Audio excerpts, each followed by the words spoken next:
Dear friends, welcome to video lecture series on surveying. Now today we will go for lecture number 7, that is about errors in compass survey. In previous lecture number 6, we have seen that what are the reason for closing error and what are the methods for traversing, and then we have also seen the principle of compass traverse, and then what is closing error, and then graphical adjustment of the closing error. So we have seen that when we try to plot this type of compass traverse, so by measuring the length, forebearing and back bearing of a survey line, we collect the data, we apply the correction for local attraction, we also check for the included angle, and then from that observation we are plotting this type of traverse. Now while plotting this type of traverse, what happens that the first point does not meet again at the end point. So first and end point they do not match. यहाँ से हमने ए से mark करना शुरू किया, A B C D E F, तो आखिरी का जो पॉइंट है वो फिर से ए पे आना चाहिए, तो वो नहीं आ रहा है. So this distance is there. So in any close traverse the end point and first start point they do not match. तो वहाँ पर वो जो ट्रैवर्स है वो क्लोज होने में वहाँ पर उसके अंदर गैप आ गई. So that distance by which that traverse does not get closed, so that is called as closing error. So this happens always because of the error in the observation. तो हमारा जो मेजरमेंट है length का, length of the survey line and then fore bearing and back bearing of the survey line, after all that local attraction correction, included angle correction, there may be chance that there may be a closing error. So that closing error हमने कैसे eliminate करना वो हमने पिछले बार देखा.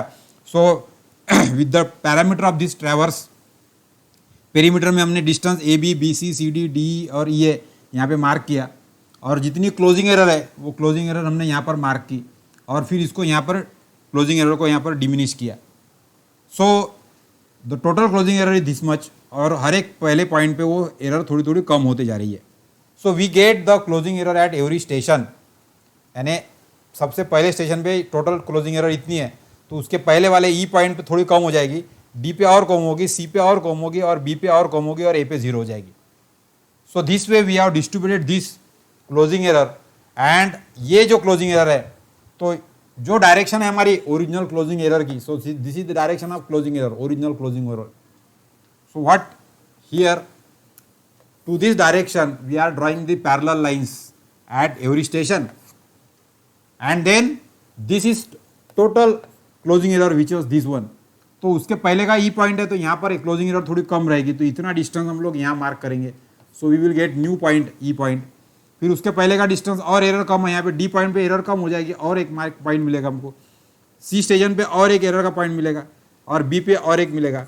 तो ये जो टोटल स्टेशन की जो टोटल क्लोजिंग एरर थी वो यहाँ पे कम हो गई, यहाँ पे कम हो गई, यहाँ कम हो गई, यहाँ कम हो गई, और यहाँ 0 हो गई.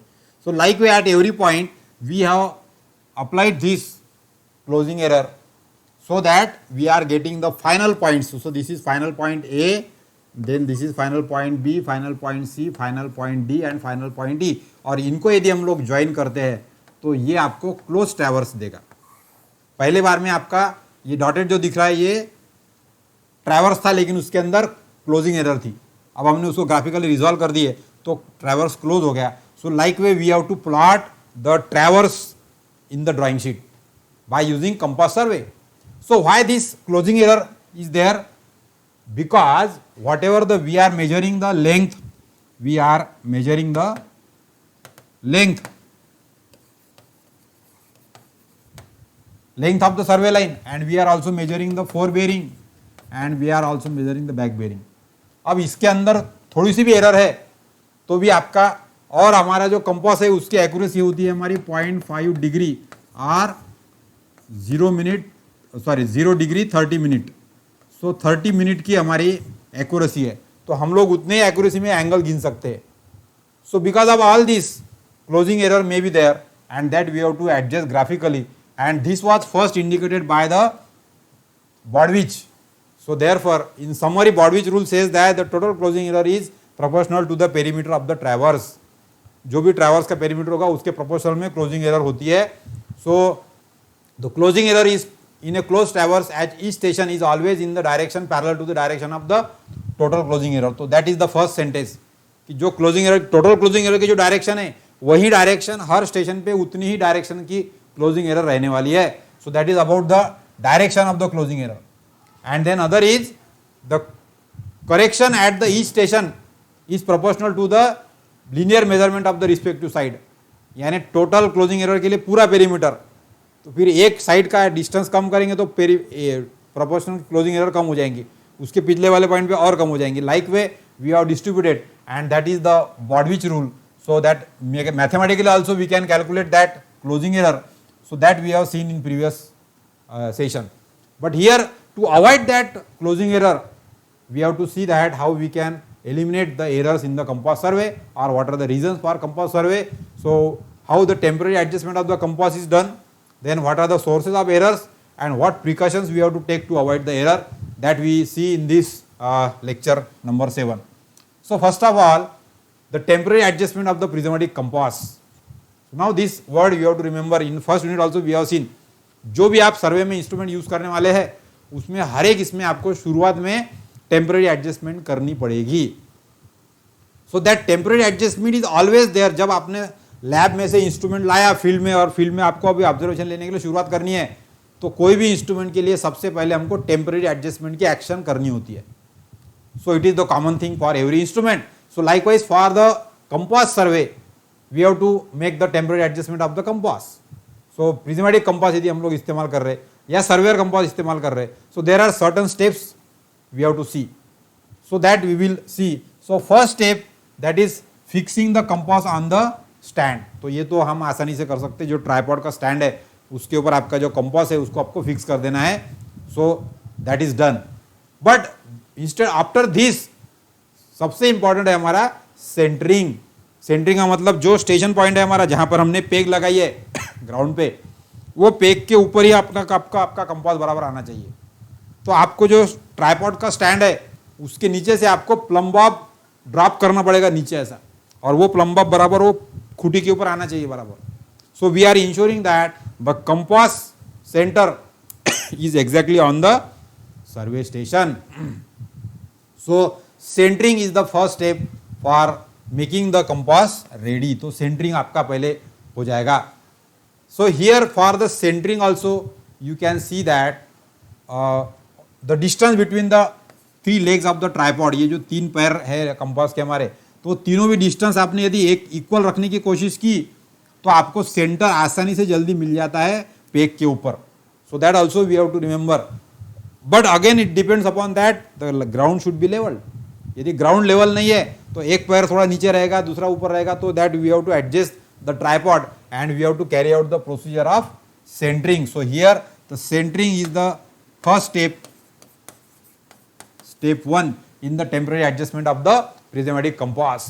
Then second step is leveling. So this second step is done by the rotation of the box. तो जो आपका जो प्रिज्मेटिक कंपास के अंदर नीडल है या फिर एल्यूमिनियम रिंग है, वो रिंग ऊपर के ग्लास को या नीचे के बॉक्स को चिपकनी नहीं चाहिए. तो इसके हिसाब से आपको जो उसका पाइवट पॉइंट है उसके ऊपर आपकी नीडल रखी है, तो उसको बराबर बॉक्स को आपको ऐसा एडजस्ट करके करना है. So needle should not touch to the top glass or the bottom box. So that way we have to ensure so that your compass box get leveled. So that is the second step that is leveling.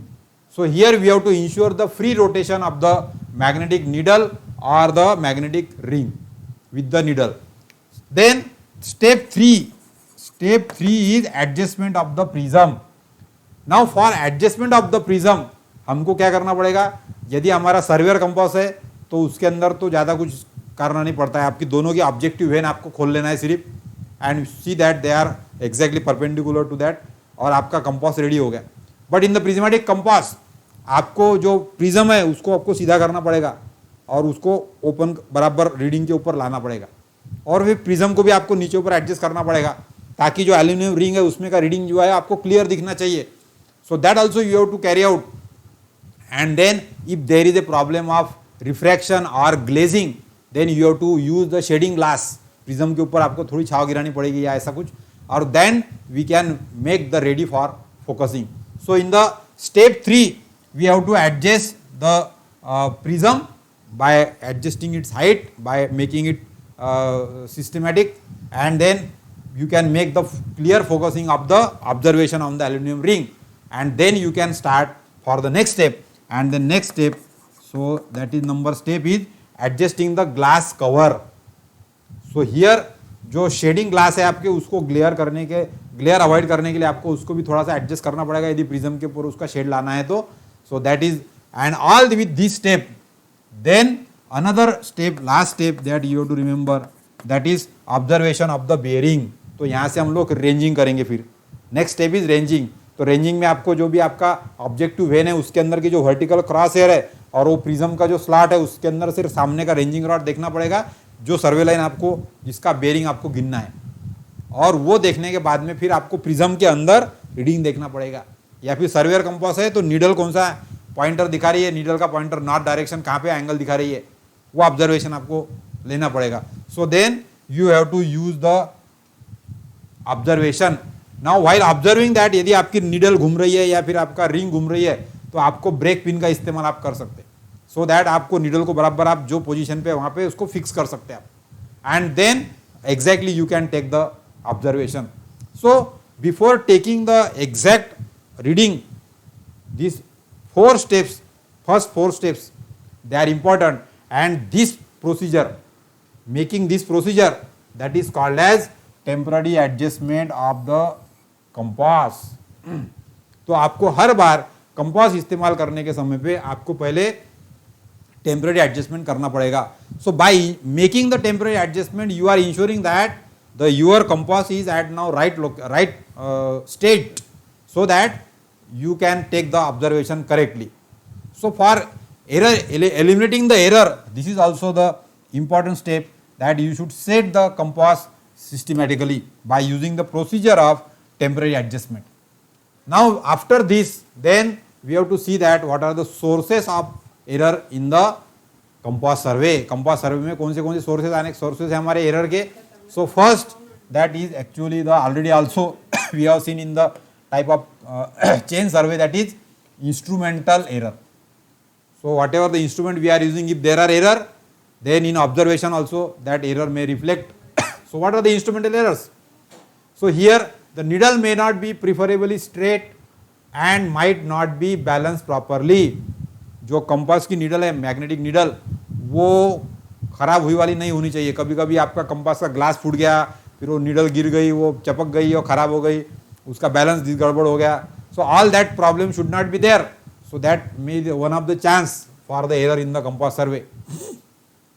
Another is the pivot point may be eccentric. Compass का इस्तेमाल सही ढंग से नहीं करने की वजह से, या उसका जो पाइवट का पॉइंट है, बीच की जो पिन है जिसके ऊपर नीडल हमारी फ्लोट होती है, वो पॉइंट भी कभी कभी तिरछा वगैरह ऐसा कुछ हो गया तो भी प्रॉब्लम हो सकता है, या लूज हो गया वो कभी कभी. सो that is also the one of the other source of the error, instrumental error.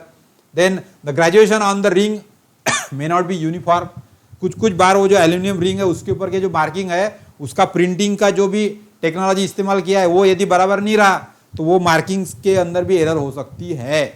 जो एल्यूमिनियम रिंग के ऊपर ग्रेजुएशन है डिग्री के, आधा डिग्री से लेके पूरे 180 तक, 0 से 180 डिग्री तक का, उसके अंदर भी एरर आपकी हो सकती है.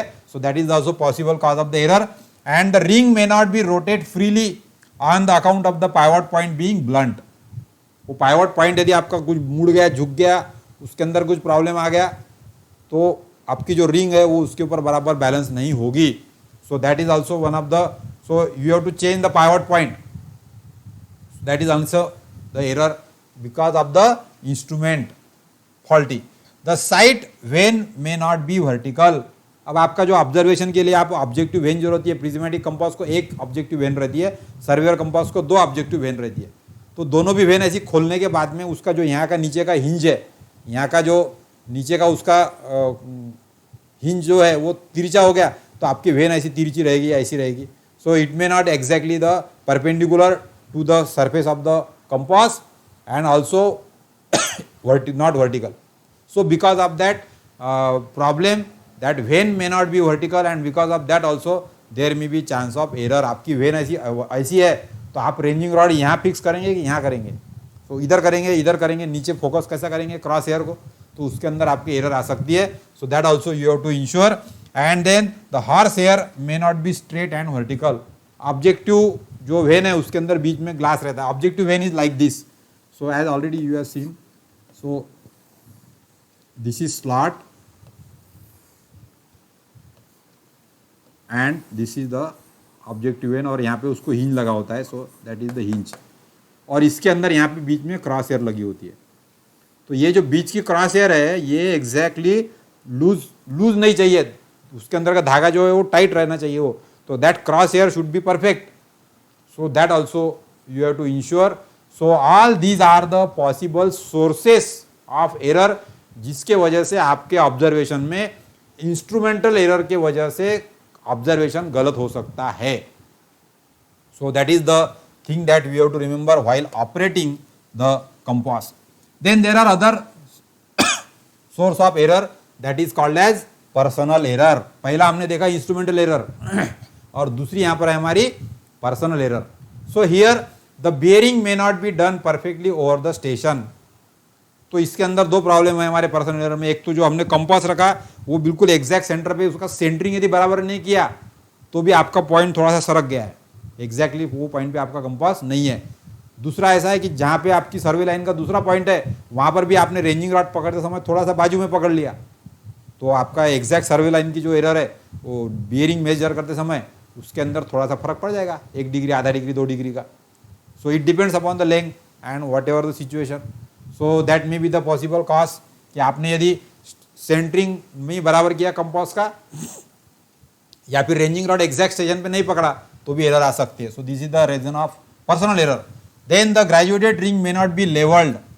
हमने रिंग को लेवल ना करते हुए रीडिंग ले लिया तो वो रिंग चिपकी रहेगी, वो बराबर फ्रीली मूव नहीं हो रही थी, तो उसके वजह से भी एरर आ सकती है. So that also you have to सी.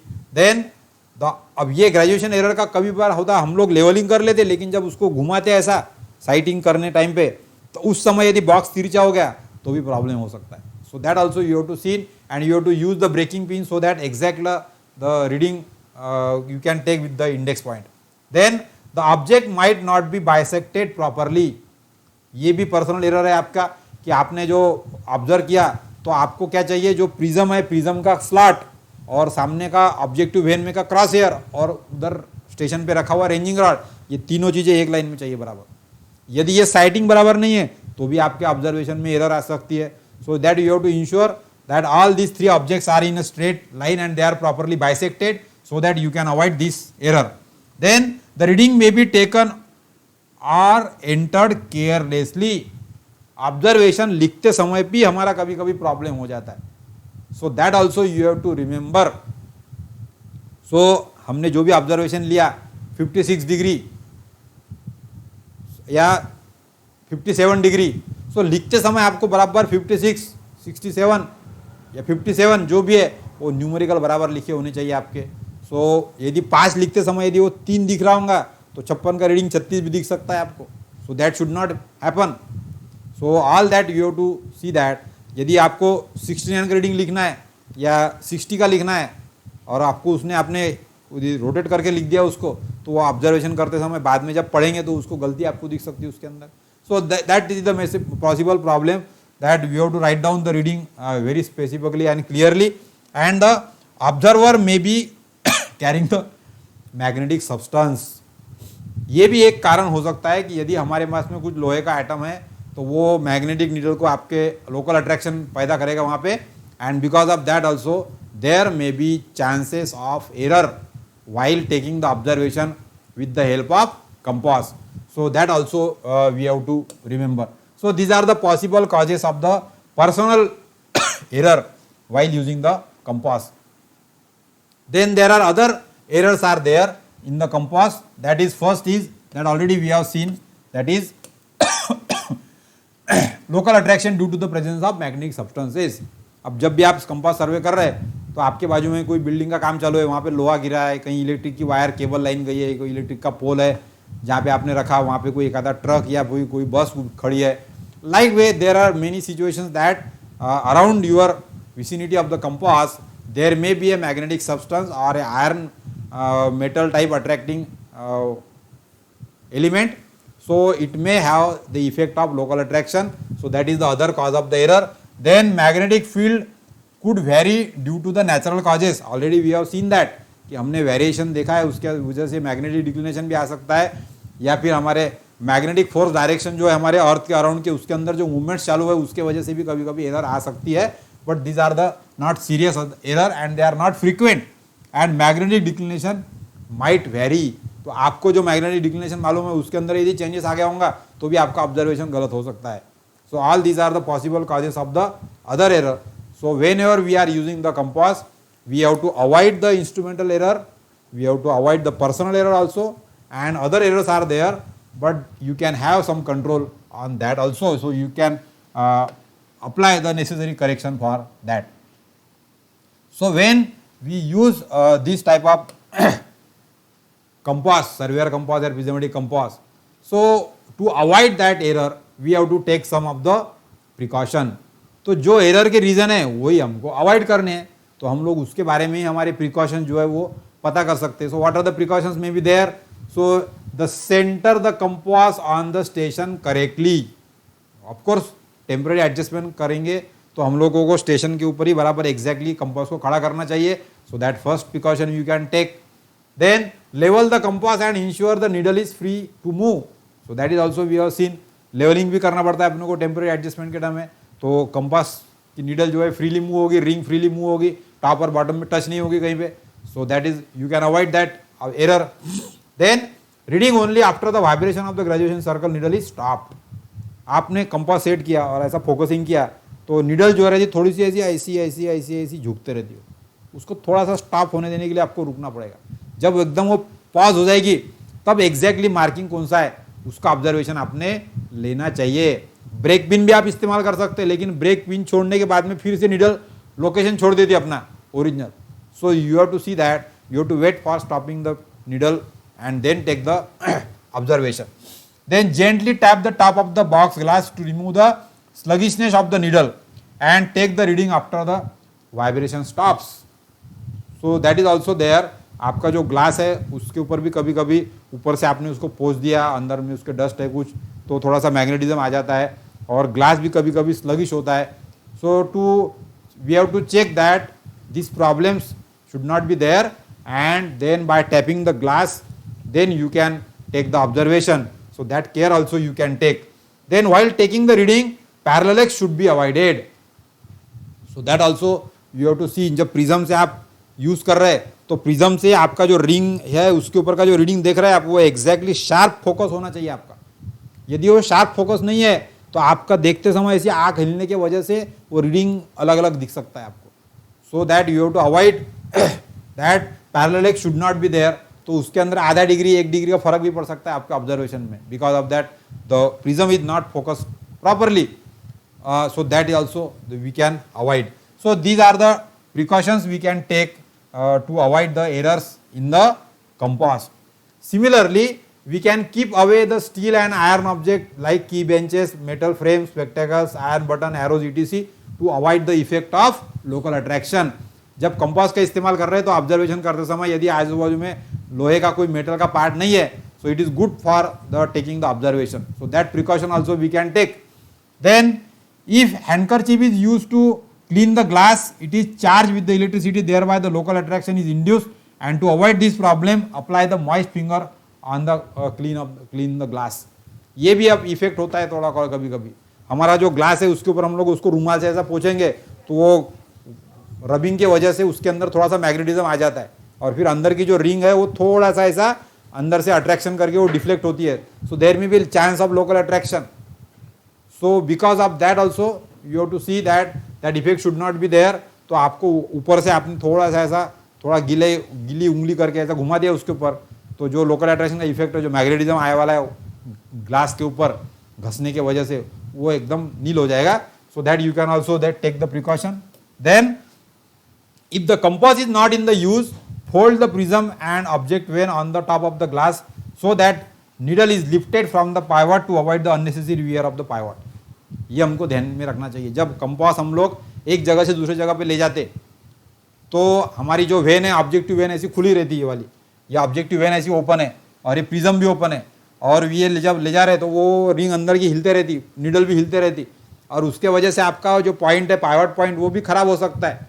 तो वो अवॉइड होने के लिए जब भी आप एक जगह से दूसरी जगह कंपास कैरी करते तो उसकी जो वेन है ये ऐसी बंद कर देनी चाहिए। बंद कर दिया कि ये मैग्नेटिक नीडल ये वेन को चिपक जाती, तो वो अंदर से फिर हिलती नहीं और वो लॉक हो जाती, and then you can carry the compass. So this simple precaution also you can take to avoid the damage to the pivot point of the compass.